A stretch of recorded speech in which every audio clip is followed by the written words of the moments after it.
గ్రంథం గురుమిత్ర journey to ఇక్సిట్లాన్ don yuan. పరిచయం.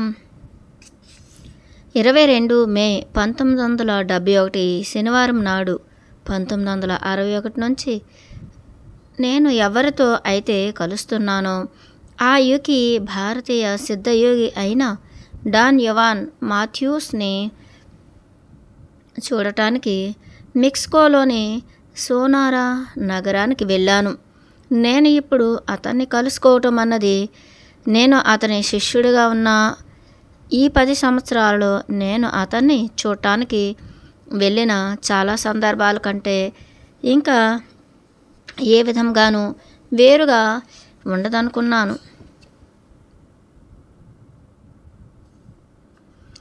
ఆ రోజు మరియు ముందు రోజులు జరిగిన సంఘటనలు ఏమైనప్పటికీ అవి నాకు చిరస్మరణీయమైనవి. ఆ సందర్భంలో నా యొక్క శిక్షణ ముగింపుకు వచ్చింది. నా వరకు ఆ ముగింపు అన్నది ఏకపక్ష ఉపసంహరణ కాదు, కానీ సదుద్దేశ్యంతో రద్దు చేసుకున్నాను. నా యొక్క శిక్షణకు సంబంధించిన వివరాల్ని ఇంతకుముందు నా 2 పుస్తకాలలో ఇచ్చి ఉన్నాను. ఆ పుస్తకాలు the teachings of Don Juan మరి ది సెపరేట్ రియాలిటీ. ఈ పై 2 పుస్తకాల్లో నా ప్రాథమిక భావన ఎట్లా ఉండేదంటే, సిద్ధయోగిలా ఉండటాన్ని నేర్చుకోవటంలోని వ్యక్తీకరించే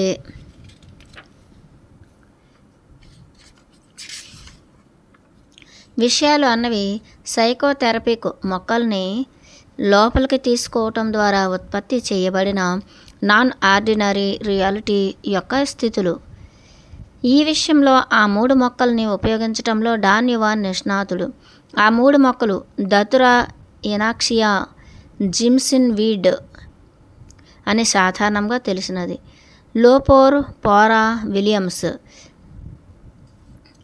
పియూట్ అని తెలిసినది, మరి సైకో సైబీ జన్యువుకు సంబంధించిన విభ్రమ మష్రూమ్. ఇలా మనస్సుపై ప్రభావం చూపించే వాటికి సంబంధించిన ప్రభావాల ద్వారా ప్రపంచానికి సంబంధించి నా గ్రహింపు అన్నది చాలా వింతగా మరి ఆకట్టుకునేలా ఉంది. ఎంతలా అంటే డాన్ యువాన్ ఏదైతే నాకు బోధించటానికి ప్రయత్నిస్తున్నాడో వాటిని నేర్చుకోవటానికి మరి తెలియచెప్పటానికి ఉన్న ఒకే ఒక్క దారే అటువంటి స్థితులు అని ఊహించుకోవటానికి నేను బలవంతం చేయబడ్డాను. ఆ ఊహ తప్పు.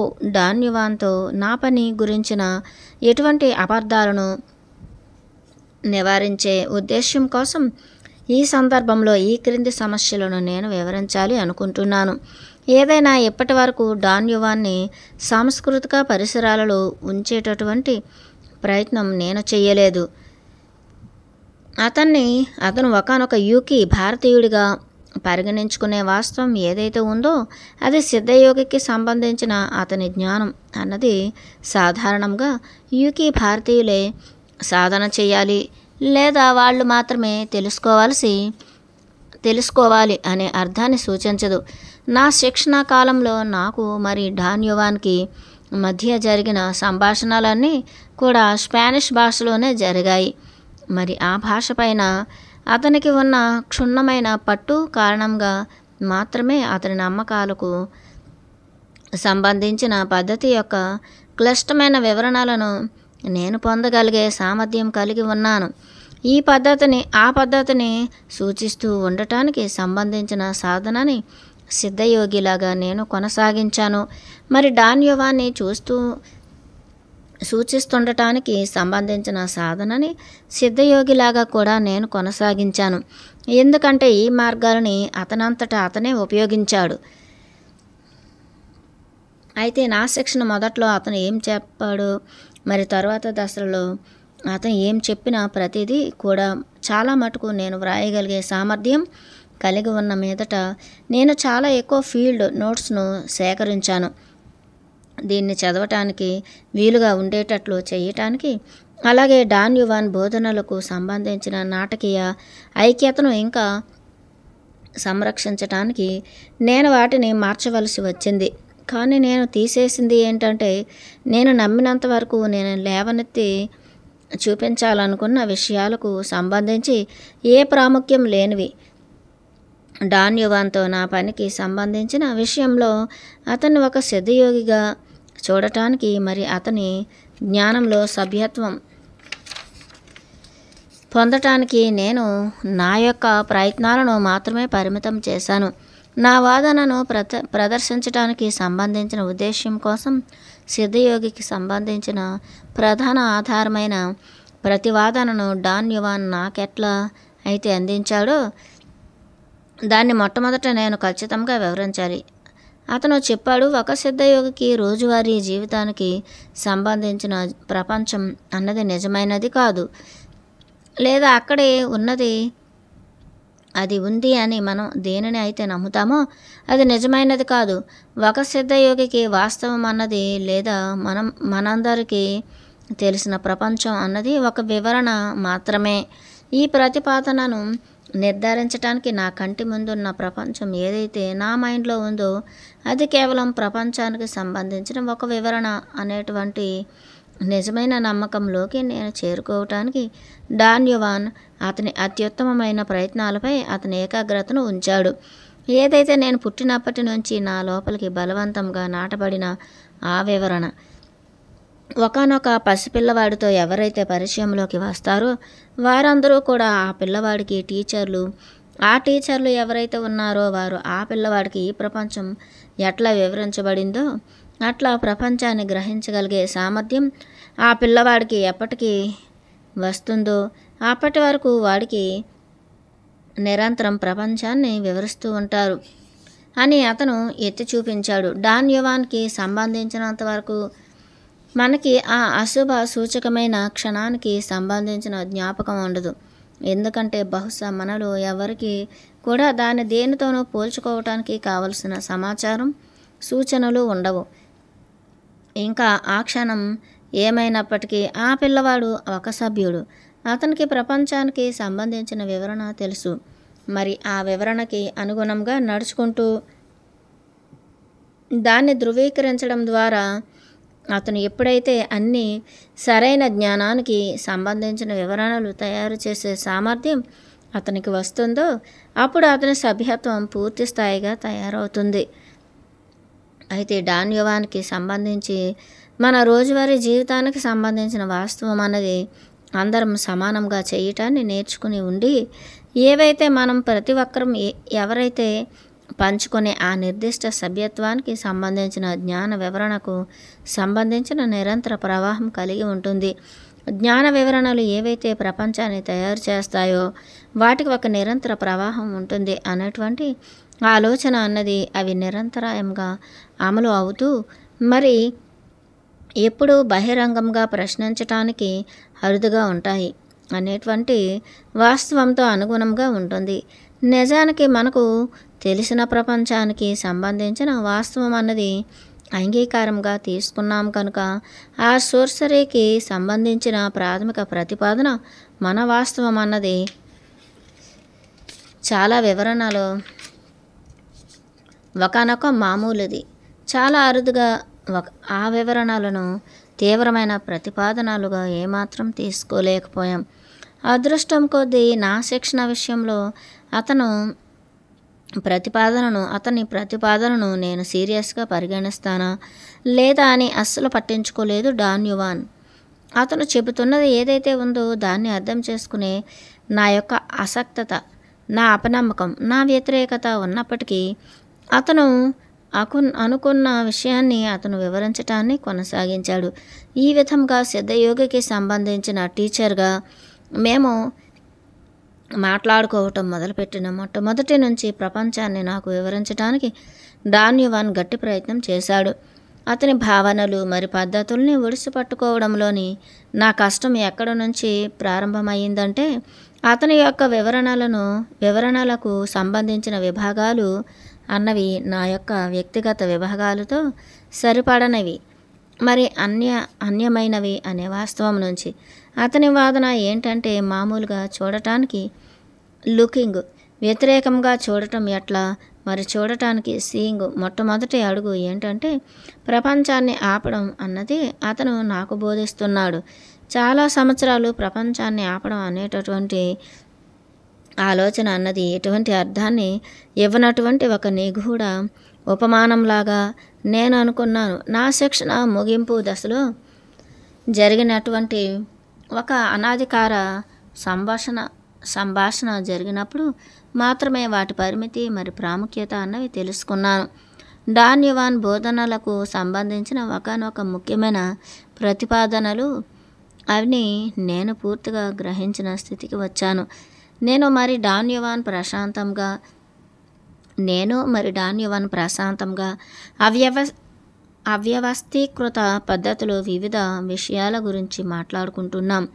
నా స్నేహితుడు ఒకతను మరి 9 సంవత్సరాలు వయస్సున్న అతని కొడుకు గురించిన అతని ఎటు తోచని స్థితి గురించి నేను అతనికి చెప్పాను. 4 సంవత్సరాల నుంచి ఎవరైతే అతని తల్లితో ఉంటున్నాడో ఆ పిల్లవాడు తర్వాత నా స్నేహితుడితో ఉంటున్నాడు. అయితే సమస్య ఏంటంటే ఆ పిల్లాడిని ఏం చేయాలి? నా స్నేహితునికి సంబంధించినంత వరకు ఆ పిల్లవాడు స్కూల్కి పనికిరాడు. డాన్ యువాన్ ఆ పిల్లవాడు ఏకాగ్రత కోల్పోయి ఇంకా ఏ విషయంలోనూ ఉత్సాహంగా లేడు. ఆ బాబు అల్లరికి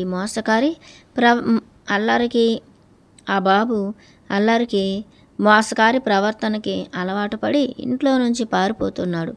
నీ స్నేహితుడికి ఖచ్చితంగా సమస్య ఉంది, నవ్వుతూ డాన్ యువాన్ అన్నాడు.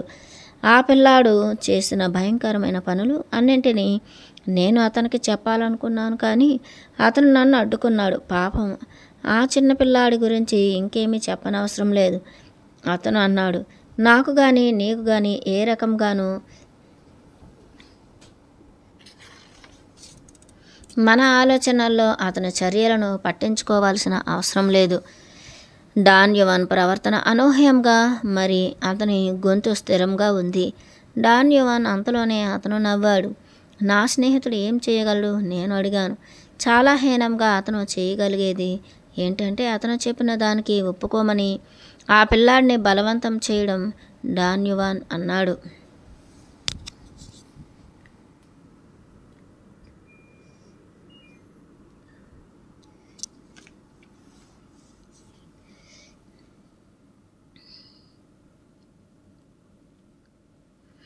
మీరు అనేది ఏంటి? నేను అనేది ఏంటంటే అతను చెప్పినట్లు అతనికి కావలసిన దారిలో ఆ పిల్లాడు ప్రవర్తించినప్పుడు అతని తండ్రి ఆ పిల్లాడిని భయపెట్టడం మరి ముడ్డిపై కొట్టడం చేయకూడదు.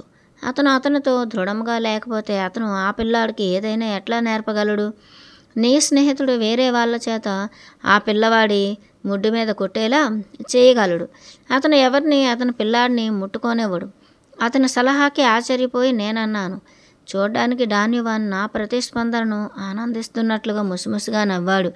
నా స్నేహితుడు ఒక యుద్ధవీరుడు కాదు అతను అన్నాడు. అతనే కనుక యుద్ధవీరుడైతే చాలా హీనంగా ఒకడు చేయగలిగినది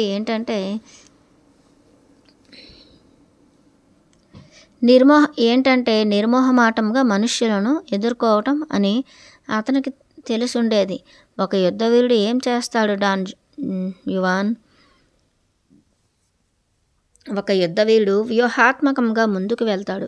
మీరు అన్నది ఏంటో ఇప్పటికీ నాకు అర్థం కాలేదు. నేను అనేది ఏంటంటే నీ స్నేహితుడు కనుక యుద్ధవీరుడు అయ్యుంటేనే అతని పిల్లవాడికి ప్రపంచాన్ని ఆపటానికి సహాయపడేవాడు. ఆ పని నా స్నేహితుడు ఎట్లా చేయగలుగుతాడు? అతనికి వ్యక్తిగత పవర్ అవసరం అవ్వచ్చు, అతను సిద్ధయోగిగా మారే అవసరం అవ్వచ్చు, కానీ డాన్ యువాన్ కాదు. అటువంటి పరిస్థితిలో ప్రపంచానికి సంబంధించిన అతను కొడుకు ఆలోచన మారే సహాయం చేయటానికి అతను సాధారణ మార్గాలు ఉపయోగించాలి. అదేమి ప్రపంచాన్ని ఆపటం కాదు, కానీ అదే దారిలో పనిచేస్తుంది. డాన్ యువాన్ చేసిన ప్రకటనలను వివరించమని అతన్ని అడిగాను. నేనే కనుక నీ స్నేహితుడిని అయితే డాన్ యువాన్ అన్నాడు.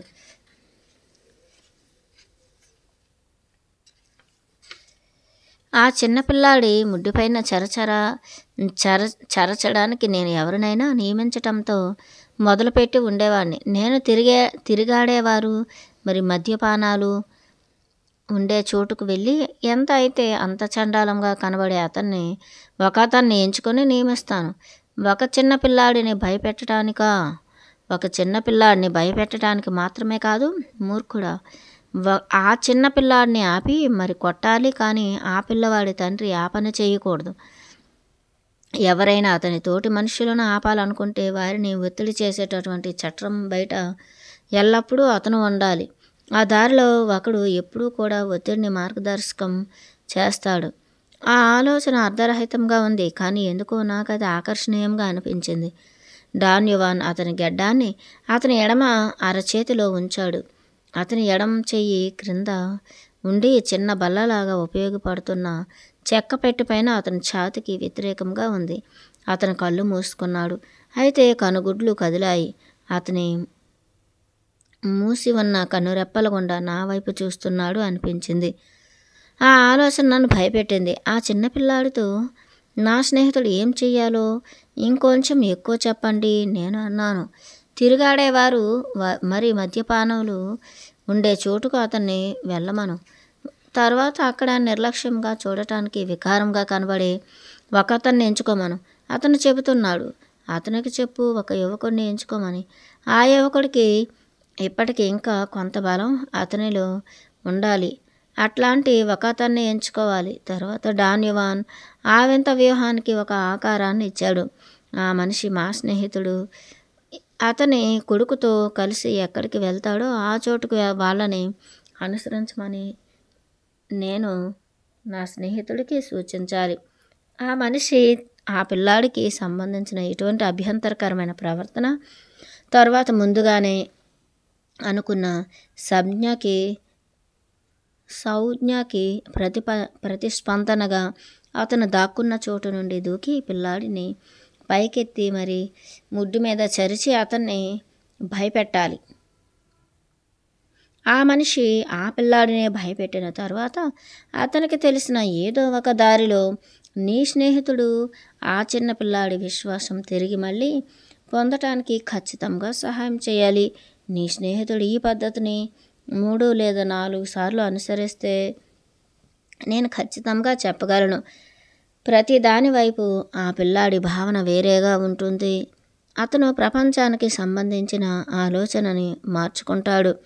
ఒకవేళ భయం అతన్ని గాయం చేస్తే భయం ఎవరిని గాయపరచదు. స్పిరిట్ని గాయపరిచేది ఏంటంటే నీ వెనకాల ఎప్పుడు ఎవరో ఒకరు నేను కొడుతూ నువ్వు ఏం చెయ్యాలో మరి ఏం చెయ్యకూడదో చెబుతూ ఉండడం. ఆ పిల్లాడు చాలా ప్రశాంతంగా ఉన్నప్పుడు చివరిగా ఇంకొక పని చేయమని నీ స్నేహితుడికి చెప్పాలి. నువ్వు ఏదో ఒక దారిలో అతను ఒక చిన్న పిల్లాడి మృతదేహం సంపాదించాలి. బహుశా హాస్పిటల్లో కానీ లేదా డాక్టర్కి సంబంధించిన ఆఫీస్లో కానీ అతని కొడుకును ఆ పిల్లాడి మృతదేహం దగ్గరికి తీసుకువెళ్ళి దాన్ని అతనికి చూపించాలి. అతను ఆ పిల్లాడిని ఆ మృతదేహం యొక్క పొట్ట ప్రదేశంలో తిప్పితే ఇంకే ప్రదేశంలో అయినా ఆ పిల్లాడి ఎడమ చేత్తో ఆ శవాన్ని ముట్టుకునేలా చేయాలి. ఆ బాబు ఆ పని చేసిన తర్వాత అతను పునరుద్ధరింపబడతాడు. ఇంకెప్పటికీ ఈ ప్రపంచం ఒకేలా ఉండదు అతనికి. డాన్ యువాన్ నన్ను చేర్చుకున్నప్పటి నుంచి మేము ఇద్దరం కలిసున్న ఇన్ని సంవత్సరాల్లో ఇప్పటికి నేను గ్రహించింది ఏమిటంటే అది వేరే స్థాయిలో ఉన్నప్పటికీ నా స్నేహితుడు అతని కొడుకుతో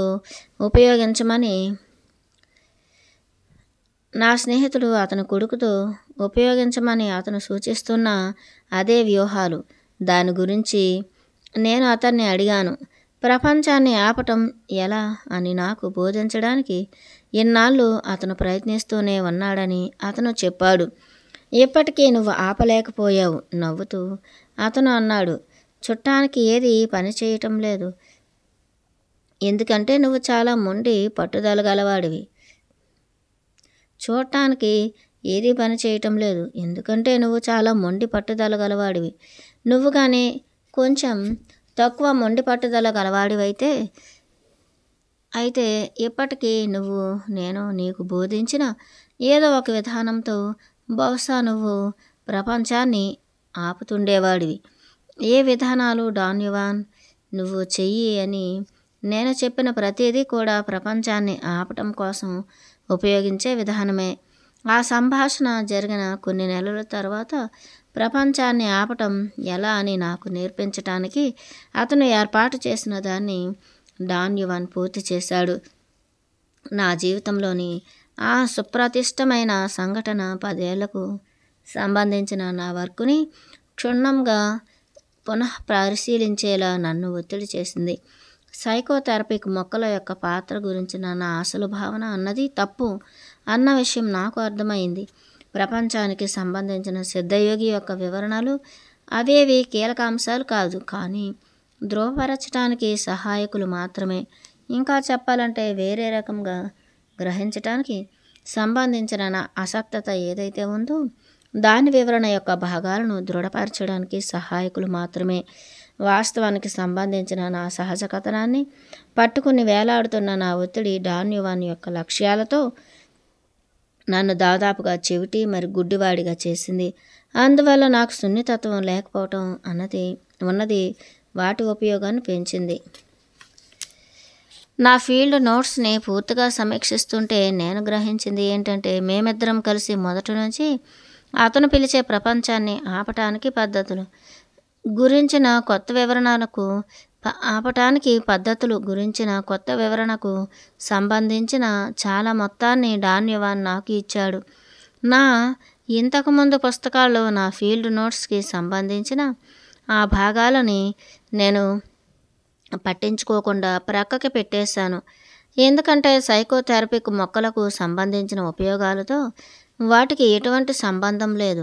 ఇప్పుడు నేను డాన్ యువాన్ బోధనలకు సంబంధించిన మొత్తం పరిధిలో వాటిని తిరిగి పెట్టా. మరి ఈ పుస్తకంలో అవి 17 అధ్యాయాలుగా కలిసి ఉంటాయి. చివరి 3 అధ్యాయాలు నేను ప్రపంచాన్ని ఆపటంలో అత్యున్నత స్థితిని పొందిన సంఘటనలు అన్నింటినీ ఉంచిన ఫీల్డ్ నోట్స్.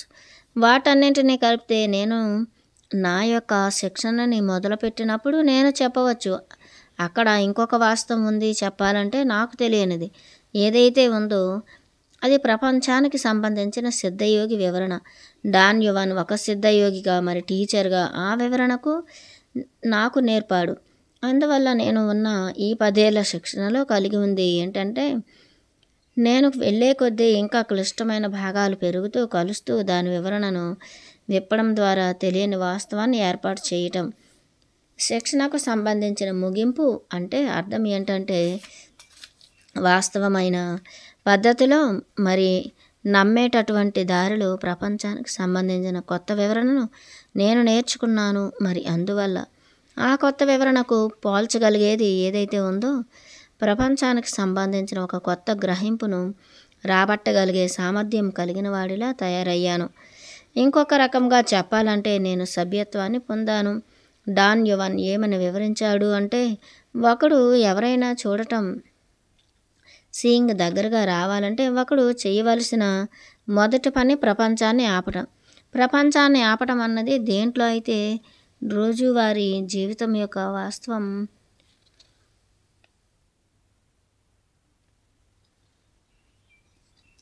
మారుతుందో అటువంటి ఆ అవగాహన యొక్క ప్రత్యేక స్థితులకు సంబంధించిన అనుగుణమైన కూర్పు. ఎందుకంటే ఏదైతే సామాన్యంగా ఎడతెగకుండా నడుస్తుందో ఆ నిర్వచనం యొక్క ప్రవాహం అన్నది ప్రవాహానికి అన్యమైన కొన్ని పరిస్థితుల సమూహం చేత ఆపబడుతుంది. నా విషయంలో నిర్వచనాలకు సంబంధించిన నా సాధారణ ప్రవాహంతో అన్యంగా ఉన్న పరిస్థితుల సమూహాలన్నవి ప్రపంచానికి సంబంధించిన సిద్ధయోగి వివరణ. ప్రపంచాన్ని ఆపటానికి డాన్ యువాన్ యొక్క ముందు దశ అన్నది ఏంటంటే, ఒకడు పూర్తిగా నమ్మాలి. ఇంకో రకంగా చెప్పాలంటే తిరిగి ప్రశ్నించకూడని ప్రపంచానికి సంబంధించిన మన వాస్తవం లేదా మన అవగాహనలకు సంబంధించిన చెల్లుబాటు ఏవైతే మనం అందరం పంచుకుంటామో ఆ మూర్ఖమైన విషయాన్ని ఆ దారిలో భగ్నం చేయటానికి మరి పాతదానికి వ్యతిరేకంగా పోటీ పడే ఉద్దేశం కోసం ఒకడు వాడి యొక్క పూర్తి తెలివితో కొత్త వివరణని నేర్చుకోవాలి. ప్రపంచాన్ని ఆపటం తదుపరి దశ ఏంటంటే చూడటం, సీయింగ్. అంటే డాన్యవాన్ అర్థం ఏంటంటే వాస్తవం అని పిలవటాన్ని మనం నేర్చుకున్న వివరణకు బయట ఉన్న ప్రపంచానికి సంబంధించిన జ్ఞానపరమైన విన్నపాలకు ప్రతిస్పందించేలాగా నేను వర్గీకరించాలని